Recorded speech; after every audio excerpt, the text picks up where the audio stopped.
I don't even know what to say about tonight's game. I don't know whether to be happy or angry or sad or discouraged, but all I can really say is, what the hell did I just watch?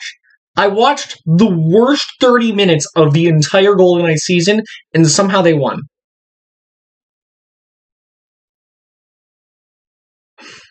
I'm conflicted. On one hand, Mark Stone is a god, and Max Pacioretty is very good too. And Alex Tuch with the gorgeous game-tying goal. But, one goal that, Nick Hague scored the goal that really brought momentum back, but it's kind of Hague was out for what, 2 or 3 of those goals that went in the second? Well, I guess we start at the beginning, and we'll get to my anger when we get there. So, shockingly, this is the first game the Golden Knights have played against Minnesota this season. And that's not because of delays. This would have been their first game against Minnesota anyway, which is weird considering how far into the season we are, and they haven't played them yet. But they've played like 6 games against the Ducks. Anyway, so Nosek finally is back after the birth of his son. So congratulations to him and his battle with COVID. Nick Waugh was the forward that came out of the lineup, and honestly, after the last couple games and how good Kolesar played, I kind of agree with Waugh being the guy that stayed out. Kolesar honestly looked pretty decent with Carlson and Marchessault, but it kind of changed quickly. Well, not quickly, but by the third period, DeBoer actually went back to the lines that he did before he changed them. So the fourth line started, and actually the Golden Knights had a really good start. Reeves laid out Zach Parise. The hits in this game were pretty good. There was a time when Theodore laid a hit on Kaprizov, and I believe Cole hit Petrangelo. So that was a pretty physical game. Glass stopped Bukestad Bukestad basically had an open net, and Glass stopped him. Marchessault and Kolesar got a chance. Glass hit a crossbar. Kolesar actually got another chance before that on the same shift. Glass hit a crossbar. The Golden Knights were controlling play in the first period. They really were. The Wild were not getting chances, really. The shots were even, but the chances were much different. Dumba then held Carrier, and it was weird. In the first period, Dumba kind of had a problem with people for some reason. Like, he cross-checked Carrier, pushed him down, and overall, it was kind of weird. Anyway, the Wild kept shooting high on Fleury noticeably. They really took a lot of shots high towards Fleury, and I guess they found out that that wasn't working in the second period, so they decided to do something else.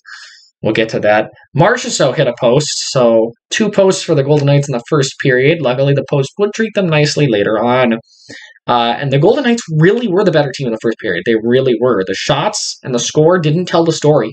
They played a really good first period. They were the dominant team. They had the possession. They were winning the puck battles. And then the Fire Nation attacked, and it changed. Anyway, so shots 12-11 in the first period for the Golden Knights, but they come out of it 1-0, or 0-0. Fleury stopped Fiala early, and then the Wild hit a post. The second period, the Wild came out with a plan, and yeah, the Golden Knights, the Wild came out with a plan. They adjusted to the Golden Knights, and they came out the better team. Nosek did get a chance, too. The Wild had the momentum, though. But then Zuccarello hooked Stevenson. It was a bit of a dinky call, I'm not going to lie. It's debatable if Stevenson got hooked, but Smith batted. It was a really good start, but Smith then batted a puck into the net with his hand, and obviously that's not a goal. Then Talbot stopped Tuch, but after that, Cody Glass gets the tip-in goal, make it 1-0 from Stone and Theodore, and that's where the fun stops. Then the Wild started pushing. The Golden Knights could not keep the Wild out of the zone. The Golden Knights lost every battle in front of the net in the second period. They could not do anything at all. At all. It was horrible. Greenway got a goal unassisted, made it 1-1 about a minute after the Glass goal. And that was a Fleury's fault. Fleury had a bit of an off game. At least the second period he did. He did make some decent saves in the third period, and he really didn't have to do anything in overtime. But we'll get there. So Greenway took the shot, and Fleury tried to do the thing where, you bat it up with your stick and you catch it in your glove, right?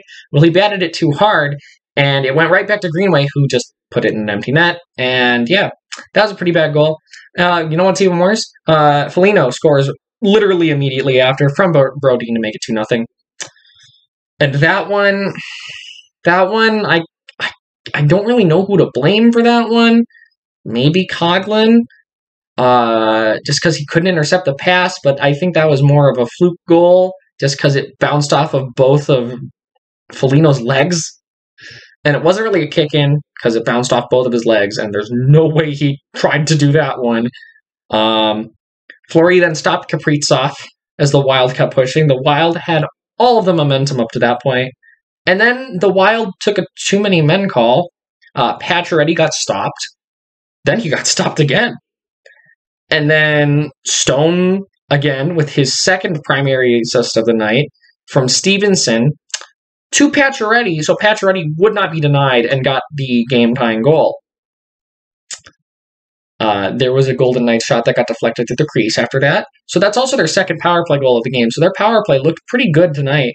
The Wild got a chance, and the Golden Knights, up to that point in the game, had 8 more defensive turnovers than the Wild. 8. And most of them were in the second period. 8 more. It was like 10-2. 10 defensive turnovers in 35 minutes of game time. And right as I'm writing that down, it's Nick Bonino from Sturm and Foligno to make it 3-2. Because of course it is. And that was another one where it was a scramble in front of the net. Then, right after, guess what?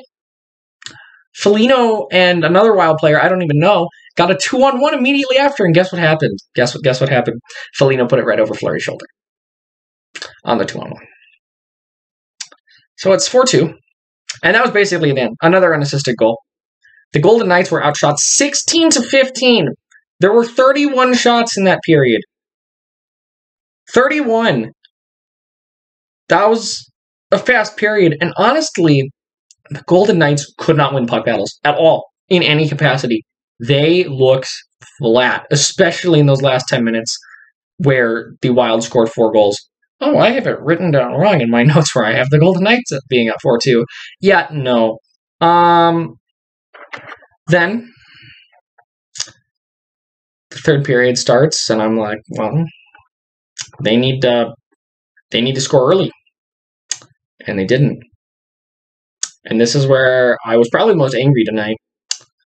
Because so far, it looked just like a continuation of the second period. And it wasn't that the Wild were pushing.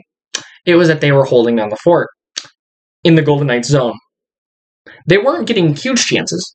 But were they really trying to score? No.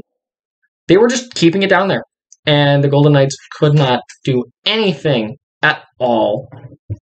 Anything. Eventually, they did get a couple things down there. DeBoer at that point had gone back to the original lineup with the expansion line back together, and I believe it was Stevenson, Pacioretty, and Stone. And I think Kolesar was between Reeves and Carrier.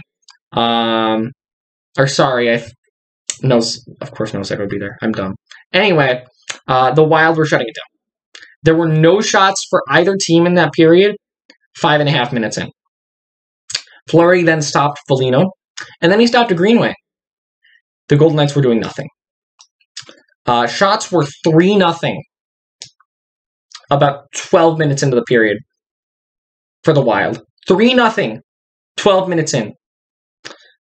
The Golden Knights had 0 shots in the in the first 12 minutes of the third, when they're down 2. You're trying to come back into the game, and you have 0 shots in the first 12 minutes of the third period? Are you kidding me? Really? Anyway, Smith would finally get a shot at that 12-minute mark. Then there was a good chance for Pietrangelo and Carlson. And after they got that chance at the end, right off the face-off, it goes back to White Cloud. It goes right off to Stone. And it gets over to Haig. Nick Haig shoots it, goes off the post and in, and that makes it 4-3. And I felt it was a bit of a lucky goal. I'm happy that Haig scored. I like Haig, although I wouldn't say that tonight was his best game. Pacioretty got a very good chance after that. And then something mysterious happened. The Golden Knights suddenly decided, oh, we're in a game. We can do this, guys. If they had played the way that they did in the last 8 minutes of the third period, that whole third period, there'd be no overtime. There wouldn't. I guarantee that. There would not have been overtime had they played that third period the exact same way they'd been playing it the whole time.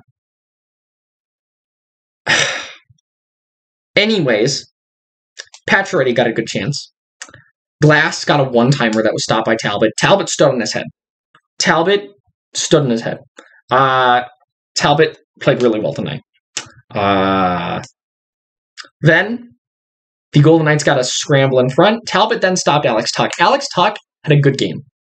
Alex Tuch looked really good. He finally would do something that he hasn't done yet in his career tonight. The Golden Knights did get a scramble in front. Talbot stopped Carlson. But the Wild could not stop the fire alarm forever, and it is Mark Stone, and it is Pacioretty to Mark Stone to Alex Tuch, who puts in the game-tying goal. So Alex Tuch gets the game-tying goal. Mark Stone gets his 4th primary assist of the game. And Mark Stone said, oh, I'm not done. The Wild had 0 shots in the last 12 minutes of the third period. If the Golden Knights could play like that the entire period, there was no timeouts or any weird stuff like that. DeBoer had very little to do with that actual comeback. It was more the momentum swing. But if you could play like that, why didn't you come out in the third period like that? They tie it up and it goes to overtime. And they look decent on the first shift. Then Kaprizov and his line gets out there. And they skate around in the zone for about a minute and a half. And that was a little bit of a scary minute and a half because we know what Kaprizov did to the Kings in their last game. Or not Kaprizov, but we know what the Wild did to the Kings in their last game. And Kaprizov scored his first career goal as an overtime winner against the Kings.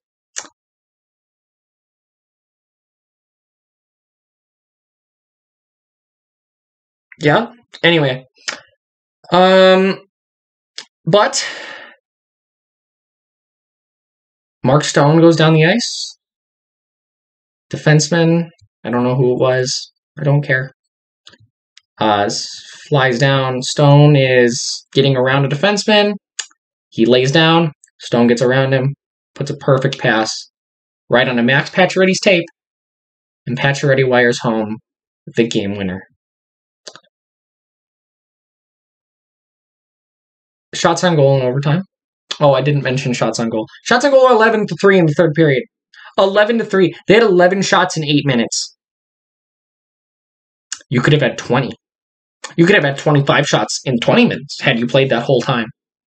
Anyway, shots on goal in overtime. 1-0 for the Golden Knights. Total shots during the game, 39-30. Golden Knights took a lot of shots. So did Minnesota, but power plays, though, impressively, the Golden Knights took 0 power plays, and they were 2 for 3 on the power play.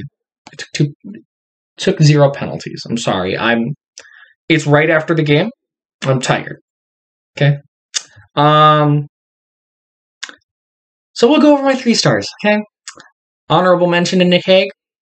For the, momentum swing goal, but I didn't think Haig played a solid enough overall game to be there. So, yeah. Alex Tuck is my third star for his game-tying goal and his excellent play throughout the game and using his speed. It was the first time he has ever scored a goal against his former team. My second star of the game would be Max Pacioretty for his 2-goal game, including the game winner. So, very good game for Pacioretty. And the first star of the game goes to Mark Stone. Mark Stone did what a captain is supposed to do. Mark Stone led them to that victory. Notice that Fleury is not in the 3 stars. I know that a lot of those goals were scrambles, and I guess the second goal was a little fluky, but man, the first goal and that fourth one, those were two where the first goal, that can't happen, and that fourth goal, he needed to make the save there. He was kind of out of position a little bit, and that's why Foligno was able to get the puck over him. But Mark Stone, 5 primary assist game. Wow, that's impressive. Now, if only Mark Stone will take a shot, that could be even better. But Mark Stone had a very good game. And yeah, the Golden Knights played some of the best hockey I've ever seen in that last 8 minutes.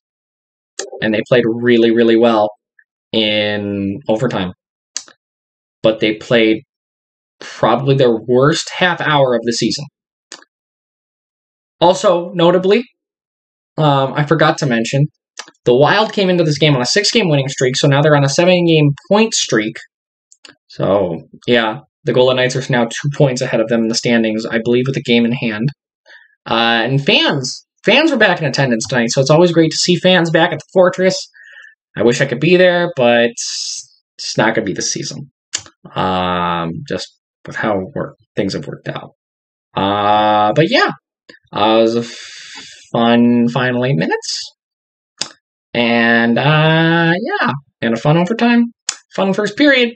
Not so much second period. But yeah, anyways, guys, that is it for this one. Hopefully the Golden Knights never do this to me again. Please. Never again. Anyways, guys, I will talk to you next time. Bye.